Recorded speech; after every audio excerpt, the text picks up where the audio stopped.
Harry Potter, Chapter 7 The Sorting Hat. The door swung open at once. A tall, black-haired witch in emerald green robes stood there. She had a very stern face, and Harry's first thought was that this was not someone to cross. "The first years, Professor McGonagall," said Hagrid. "Thank you, Hagrid. I will take them from here." She pulled the door wide. The entrance hall was so big you could have fit the whole of the Dursleys' house in it. The stone walls were lit with flaming torches, like the ones at Gringotts. The ceiling was too high to make out, and a magnificent marble staircase facing them led to the upper floors. They followed Professor McGonagall across the flagged stone floor. Harry could hear the drone of hundreds of voices from a doorway to the right. The rest of the school must already be here. But Professor McGonagall showed the first years into a small, empty chamber off the hall. They crowded in, standing rather close together than they would usually have done, peering about nervously. "Welcome to Hogwarts," said Professor McGonagall. "The start of term banquet will begin shortly, but before you take your seats in the great hall, you will be sorted into your houses. The sorting is a very important ceremony because while you are here, your house will be something like your family within Hogwarts. You will have classes with the rest of your house, sleep in your house dormitory, and spend free time in your house common room. The 4 houses are called Gryffindor, Hufflepuff, Ravenclaw, and Slytherin. Each house has its own noble history, and each has produced outstanding witches and wizards. While you are at Hogwarts, your triumphs will earn your house points, while any rule breaking will lose house points. At the end of the year, the house with the most points is awarded the House Cup, a great honor. I hope each of you will be a credit to whichever house becomes yours. The sorting ceremony will take place in a few minutes in front of the rest of the school. I suggest you all smarten yourselves up as much as you can while you're waiting." Her eyes lingered for a moment on Neville's cloak, which was fastened under his left ear, and on Ron's smudged nose. Harry nervously tried to flatten his hair. "I shall return when we are ready for you," said Professor McGonagall. "Please wait quietly." She left the chamber. Harry swallowed. "How exactly do they sort us into houses?" he asked Ron. "Some sort of test, I think. Fred said it hurts a lot, but I think he was joking." Harry's heart gave a horrible jolt. A test? In front of the whole school? But he didn't know any magic yet. What on earth would he have to do? He hadn't expected something like this the moment they arrived. He looked around anxiously and saw that everyone else looked terrified too. No one was talking much except Hermione Granger, who was whispering very fast about all the spells she'd learn and wondering which ones she'd need. Harry tried hard not to listen to her. He'd never been more nervous. Never, not even when he'd had to take a school report home to the Dursleys saying he'd somehow turned his teacher's wig blue. He kept his eyes fixed on the door. Any second now, Professor McGonagall would come back and lead them to his doom. Then something happened that made him jump about a foot in the air. Several people behind him screamed. "What the—" he gasped. So did the people around him. About 20 ghosts had just streamed through the back wall. Pearly white and slightly transparent, they glided across the room, talking to one another and hardly glancing at the first years. They seemed to be arguing. What looked like a fat little monk was saying, "Forgive and forget, I say. We ought to give him a second chance."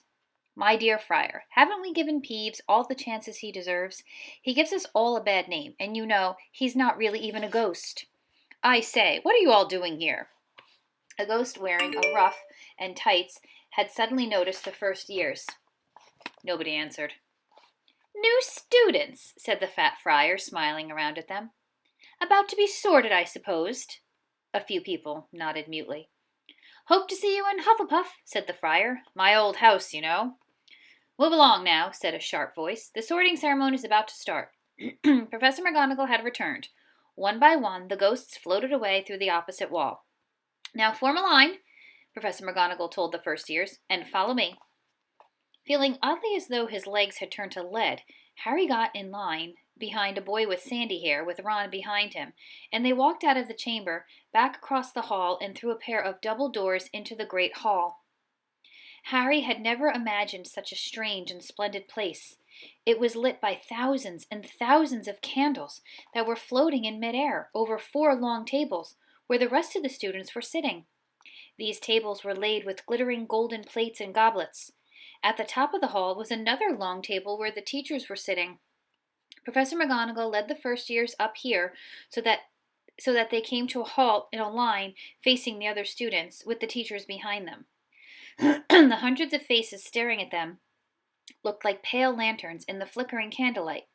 Dotted here and there among the students, the ghosts shone misty silver.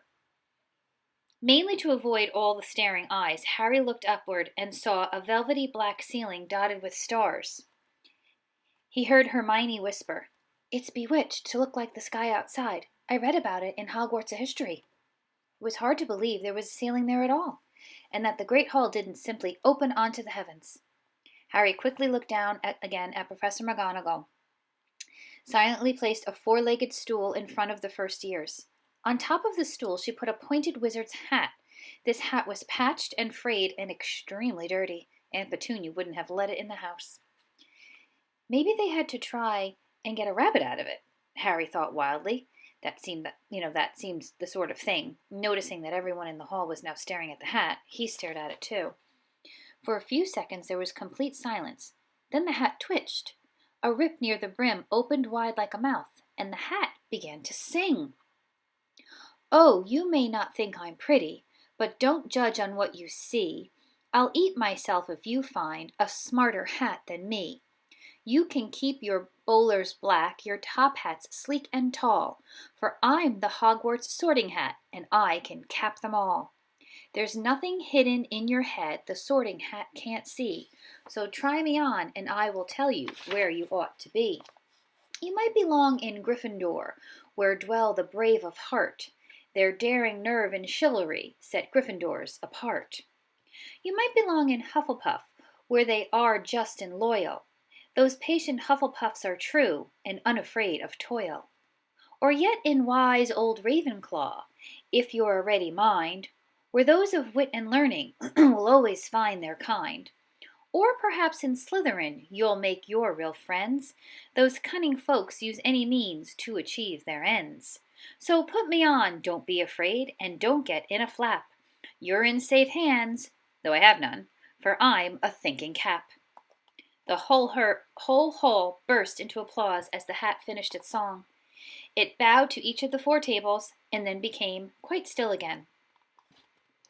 "So, we've just got to try on the hat," Ron whispered to Harry. "I'll kill Fred.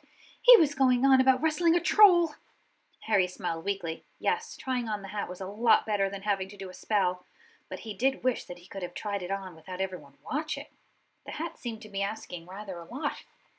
Harry didn't feel brave or quick-witted, or any of it at the moment. If only the hat had mentioned a house for people who felt a bit queasy. That would have been the one for him. Professor McGonagall now stepped forward holding a long roll of parchment. "When I call your name, you will put on the hat and sit on the stool to be sorted," she said. "Abbott, Hannah." A pink-faced girl with blonde pigtails stumbled out of the line, put on the hat, which fell right down over her eyes, and sat down. A moment's pause. "Hufflepuff!" shouted the hat. The table on the right cheered and clapped as Hannah went to sit down at Hufflepuff's table. Harry saw the ghost of the fat friar waving merrily at her. "Bones, Susan!" "Hufflepuff!" shouted the hat again, and Susan scuttled off to sit next to Hannah. "Boot, Terry! Ravenclaw!" The table second from the left clapped this time. Several Ravenclaws stood up to shake hands with Terry as he joined them. "Brocklehurst, Mandy!" went to Ravenclaw too, but Brown Lavender became the first new Gryffindor, and on the table on the far left exploded with cheers. Harry could see Ron's twin brothers catcalling. Bulstrode, Millicent, then became a Slytherin. Perhaps it was Harry's imagination. After all, he'd heard about Slytherin, but he thought they looked like an unpleasant lot. He was starting to feel definitely sick now. He remembered being picked for teams during gym in his old school. He had always been last to be chosen, not because he was no good, but because no one wanted Dudley to think they liked him. "Finch, Fletchity, Justin, Hufflepuff." Sometimes Harry noticed the hat shouted the house at once, but at others it took a little longer to decide. "Finnegan, Seamus." The sandy-haired boy next to Harry in line sat on the stool for almost a whole minute before the hat declared him a Gryffindor. "Granger, Hermione." Hermione almost ran to the stool and jammed the hat eagerly on her head. "Gryffindor!" shouted the hat. Ron groaned.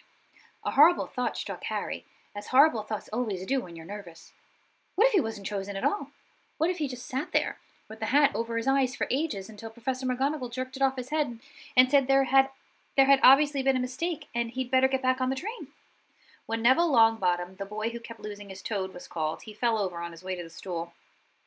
The hat took a long time to decide with Neville.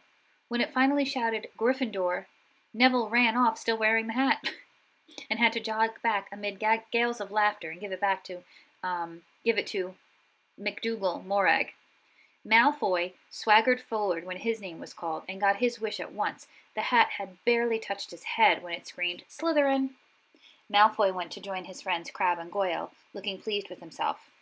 There weren't many left now. Moon, Knott, Parkinson, then a pair of twins, Patel and Patel, then Perks, Sally Ann, and then at last, Potter, Harry. As Harry stepped forward, whispers suddenly broke out like little hissing fires all over the hall. Potter, did she say? The Harry Potter? The last thing Harry saw before the hat dropped over his eyes was the hall full of people craning to get a good look at him. Next second he was looking at the black inside of the hat. He waited. Said a small voice in his ear. Difficult, very difficult. Plenty of courage, I see. Not a bad mind either. There's talent. Oh my goodness, yes. And a nice thirst to prove yourself. Now that's interesting. So where shall I put you? Harry gripped the edges of the stool and thought, Not Slytherin, not Slytherin. Not Slytherin, eh? Said the small voice. Are you sure? You could be great, you know. It's all here in your head. And Slytherin will help you on the way to greatness, no doubt. No? Well, if you're sure, better be Gryffindor!